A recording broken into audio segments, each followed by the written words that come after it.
Welcome to a new video of the Targeted Individual Program, Targeted Individual Experience. The New York Predator this morning, New York Predator Department, which we call the NYPD, New York Predator Department, engaged in a series of hit and run, a noise campaign targeting, and then projection of sound around me. So, woke up, I was listening to a podcast, listening to Bobby Hemmitt's podcast, and then I guess another podcast was playing on my Spotify. And as I woke up, one of the individuals said, "Yeah, you should contact me." And when they said you should contact me, the New York Predator Department began using their sirens. Like I said, they do these in the noise campaign. They do these things when certain words are being said, certain phrases are being said, certain questions are being asked. Like for example, past couple of days, they've been heavy on the noise when the words come on.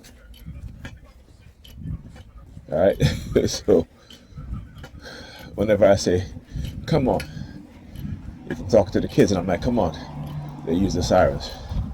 Now, why did they do that? Right? It is because when I talk about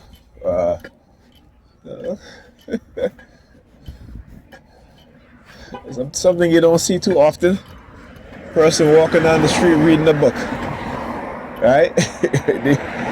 I mean, who walks down the street reading a book? But these things are subliminal messages. You don't see people walking down the street reading a book. All right, you don't see that. You may see people on their phone, like this dude right here, but reading a book. I mean, even in the even before cell phones, you don't see people walking down the street reading a book with a book in their hand reading it. All right, come on now. But anyway, as I was saying, so whenever certain words are said, they use the sirens, meaning that there is a underlying transmission of similar words that sound the same, all right, or even have even part of the words. Some of the words may be the same, but there are other words that are different. Right? So, for example, I talked about this, like with numbers.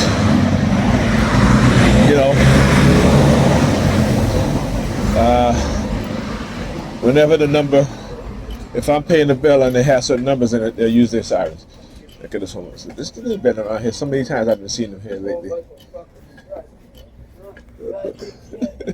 So he sees me, puts his hand over his nose, over his face and mouth. All right, so they literally condition these homeless people to engage in stalking because they're homeless, right? So they can get away with it, right? At least that's what they believe, right? And they got nothing to lose, right? So I want you to understand how these sadistic, sick mindset work, and using some of the most vulnerable people within our society to do their dirty work, right? Because what? They're afraid of repercussion. They're afraid of karma, huh? That's what it is, right? They talk about people going to get their karma, but they engage in all sorts of criminal activity and don't expect to get any karma coming back to them, right? And again, that's their definition of the word karma. I know better, right? I know better. The word, like I said, how English people take, vice presidents say, take the language and words from other groups of people and they change it into something that's negative, right? So understand that. Like I was talking about the word mumbo jumbo. For the life of me, I could not remember that word. As I was trying to explain it in another video a couple months ago, could not remember the word.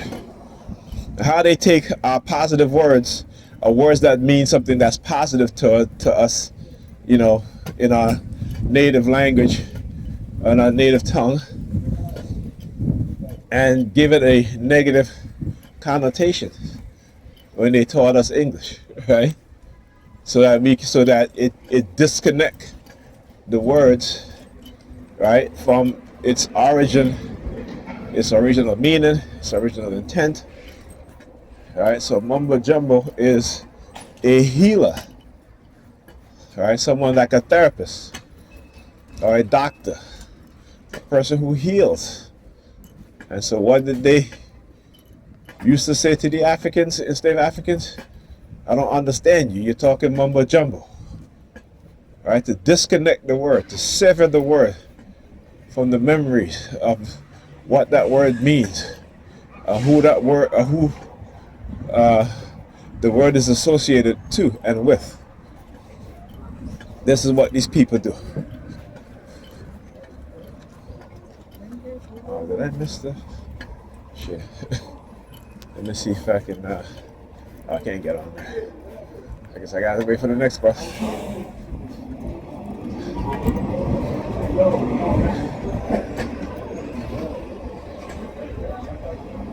All right. Well, to give me some time to finish what I gotta say. So we have, like I said, we lack knowledge, and is the reason. What are you looking at, lady? She come out and she's staring hard. I tell you, every single day they got these perps out here, but that's okay though. That's okay, because I will continue to do what I do. Right? So again, because we lack knowledge, that we have no idea. The word, like the word Niger, right? Niger, in its proper pronunciation, meaning king, right? Ruler, leader. And so they changed that. They put a G, an extra G, and they changed the pronunciation of it. And so in order to disassociate our memory, right, our memory of what that word means, right, so they mispronounce it to nigger. And calling us nigger while treating us in a negative way. So we associate the word with how they treat us and how they view us, right? But the proper context of the word, right, in its original form is Niger.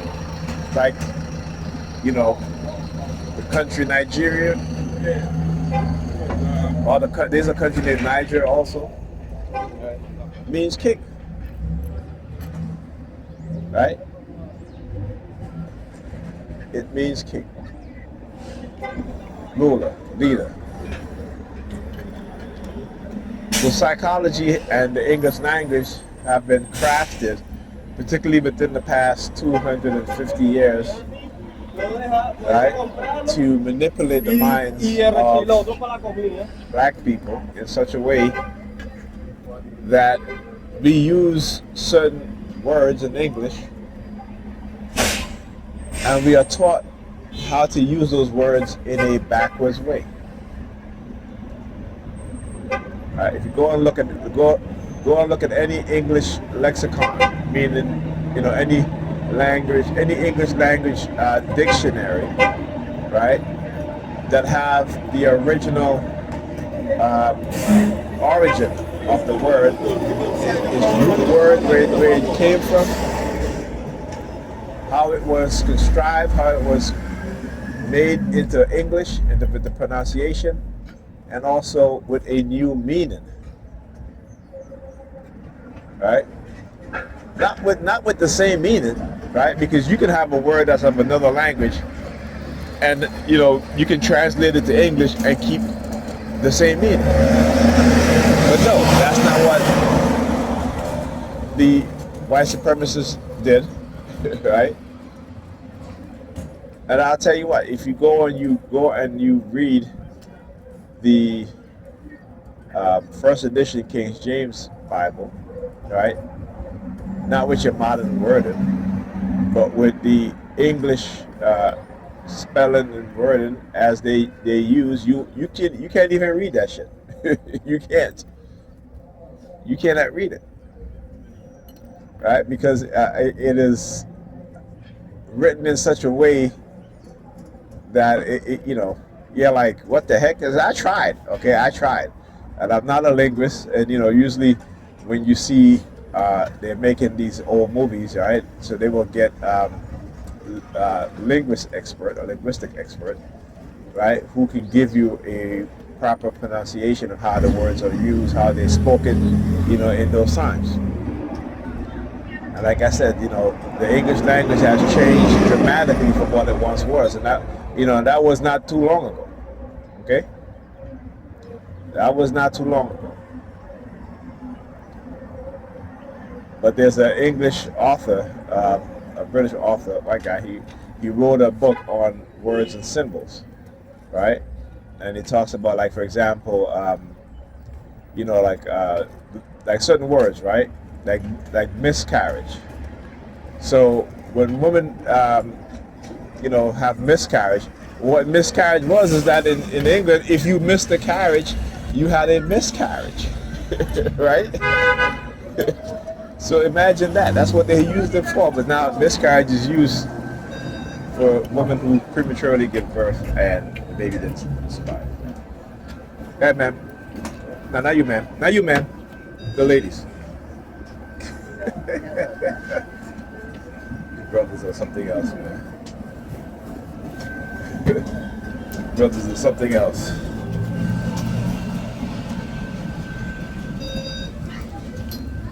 Come on, black man. We gotta do better. Better with what? I'm in front of you. You're telling me something that somebody let the ladies that go. That makes sense. She's in front of me. Wait. I'm a man just I don't like get you. upset. So letting the ladies go first doesn't make sense. Listen, you have You to a put it king. in context. You a king. You just talking because you want to talk. If the woman was in front of me, I would let her go first. She's behind me. I have eyes behind on my head. Come on, man. I said to you, go ahead, man. Okay, man. All right, man. You have a good day, brother. Sense. Back this way of thinking.